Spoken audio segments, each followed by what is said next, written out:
13 albums over the course of about 7 years with their final one in 1970. Now, why did they not tour anymore after 1966 and they continued to release albums? Because they couldn't go in public. They couldn't even hear themselves on stage at this show. So they're like, fuck it, we can't do it. It's a liability. We're just going to record things and we're going to sell them to everybody. Now, in 1966 also, there was a rumor that began that Paul McCartney died in a car crash and was replaced by a lookalike that the Beatles held a contest to find. All right? Now, keep that in mind. All right, so now, this is Russ Gibbs. He was a radio DJ in Detroit, all right? So he had an overnight show that broadcast in 38 different states, and one day some caller called in 1969. Now, this rumor started in 1966, but 3 years later, it kind of went away. 3 years later, somebody called up, and they spent an hour talking about it until the programmers cut them off because it was a music station, not a talk show station.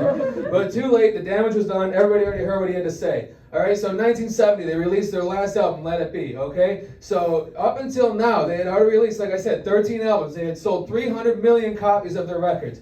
In the following 2 years, they would sell 300 million more. Now, why is that? Is it because records were more readily available to everybody? Technology got to the point where people could listen to their albums at home, and there was better distribution. It could be that, or it could be because Paul's dead. Everybody wanted to find out what the deal was. All right. So what they did, when people started figuring out, okay, there's little clues in the record. So this is the cover, 1967. We'll back it up 3 years. Sgt. Pepper's Lonely Hearts Club Band. Now, there's a lot going on in this album, all right? There's a collage of people. Now, you'll notice, so Paul's in blue here, and there's a gentleman behind him waving, all right? And so his hand is over Paul's head. And so my entire life, I always heard the folklore that the hand over Paul's head symbolizes death.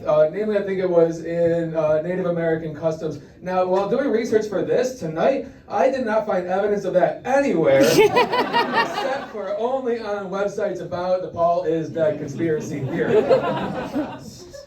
But that doesn't mean it's not true. Now, another thing is, on the back of the record, Paul's the only one facing the other way. Clearly, he's dead. He's wearing a patch that says OPD, which means officially pronounced dead. That's the only thing it could mean. It definitely doesn't mean Ontario Police Provision. It looked like a D, but it was actually a P. It's definitely not it. Paul's dead. Let's not get it twisted. Right. On the cover, there's also a little doll in the corner that's wearing a shirt that says "Welcome to Rolling Stones." Now, it could be that the Beatles and the Rolling Stones both came from the same country. They played the same style of music. Could be that they gave a nod to the other band a lot in their music, or it could be that Paul McCartney's dead and the Rolling Stones helped cover up the death and the Beatles were secretly thanking them for it. That's right, the Rolling Stones, these guys, helped cover up Paul McCartney's death. It happened.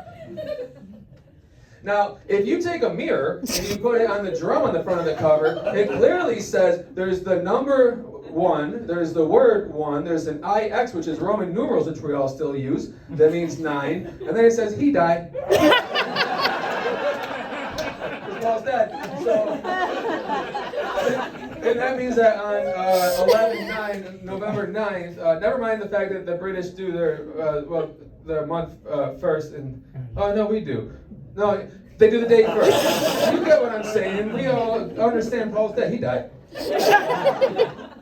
This is Billy Shears. Now, what does Billy Shears matter? On the Sgt. Pepper's album, when they finish up the title track to the album, they introduce this fictional character, Billy Shears, right?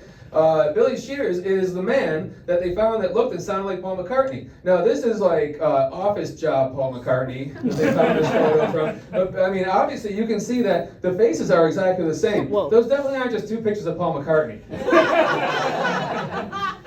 Going back to one thing really quick about Billy Shears, going into that Billy Shears song, a lot of people point out that you can tell a clear difference because they go into a song that Paul McCartney wrote, but if you're listening closely, it's clearly not Paul McCartney singing. It's clearly Billy Shears singing Paul McCartney's part, and he doesn't have the skills, he doesn't have the vocal skills that Paul McCartney does. It definitely wasn't just Ringo Starr working on his own vocal performances and singing on Paul McCartney's song. Paul's dead, guys. All right, now we got Magical Mystery Tour that came out later that year. All right, so, I mean, clearly, Paul is wearing the black walrus costume. He's got his arms outstretched as if he's on a cross. He's the only one wearing black. The rest are wearing white. Obviously, Paul's dead. It doesn't matter that you can't tell which Beatle's wearing which costume. That's beside the point. That's not important at this juncture. If you hold upside down in the mirror, or maybe just upside down, the word Beatles, it clearly spells out the phone numbers of the morgue, which is obviously 53738. Compelling. Here they are again on the inside of the album. All right, so now this is obviously here's Paul McCartney again in the Black Walrus costume, and he's playing the piano, and people point to that because clearly Paul was the one that he played the piano. Never mind that the rest of the Beatles also played the piano. Paul played the piano, and Paul's dead. So there is a song on the album called "Fool on the Hill." The opening line is, "Day after day, alone on a hill, the man with the foolish grin is keeping perfectly still." So obviously what that means is Paul McCartney's dead in the grave, and he's got a sardonic smile, and the world's passing him by. It's definitely not the fact that George Harrison started going and hanging out with Maharishi, and John Lennon fucking hated him because George Harrison kept playing sitar on all the songs now, and John Lennon was on how addiction Maharishi is. It's not that, Paul's dead. Now, you might wonder, throughout this whole thing, Paul's dead now, John's pissed about George is traveling all over the world. What's Ringo up to? Ringo's playing soccer. Having a good time. Ringo's doing all right. All right, so this is the Beatles' next album. It's popularly known as the White Album. It's actually self-titled, but it's known as the White Album. Not a lot to talk about here, obviously, except for the fact that John does directly address the fact that it's definitely Paul playing the piano and that other thing. Because in the song Glass Onion, he says, "Here's a clue for you all. The walrus was Paul." Oh. That's real. Okay, now, here we go. Here's the big one. Here's the big finale. All right, so this is Abbey Road. Now, look at this shit. So Paul's not wearing shoes. He's smoking a cigarette, all right? If you zoomed in, you could tell that he is the only one with his eyes closed. So he's not in the same stride that the rest of the Beatles are in. His legs are going the opposite way, which means that he's not actually a Beatle because Paul's fucking dead, guys. All right? Now, it couldn't be Paul. The fake Paul said in an interview later that he was just sick of being there. It was hot. He wanted a cigarette. And he wasn't really paying attention to which foot went first. But no, Paul's dead.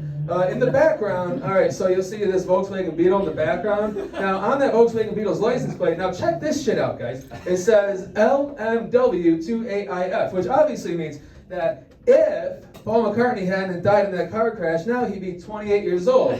Now you're thinking, Christian, well, what about the LMW? I'm glad you asked me that. So that's Linda McCartney Weeps, right? So that's Paul's wife. Now she's weeping, and it's crazy because they hadn't even met yet. And that's foresight. Ringo just thinks it's all pretty silly. Just visiting back to our old friend Ringo. Now, Paul McCartney is not dead. Later on, he came out in 1993. He's got a sense of humor with an album called Paul is Live. Paul is Dead, Conspiracy Theories. You'll notice now he has put shoes on. He's chasing his dog Martha, and I couldn't find a good picture of it, but that Volkswagen Beetle in the background, he did alter the license plate. He was 51 at the time to say 51 is. Oh. There's Paul McCartney now. He's 82 years old. He's doing just fine. He's still touring. And in case you're wondering, Ringo's also doing fine. Thank you very much.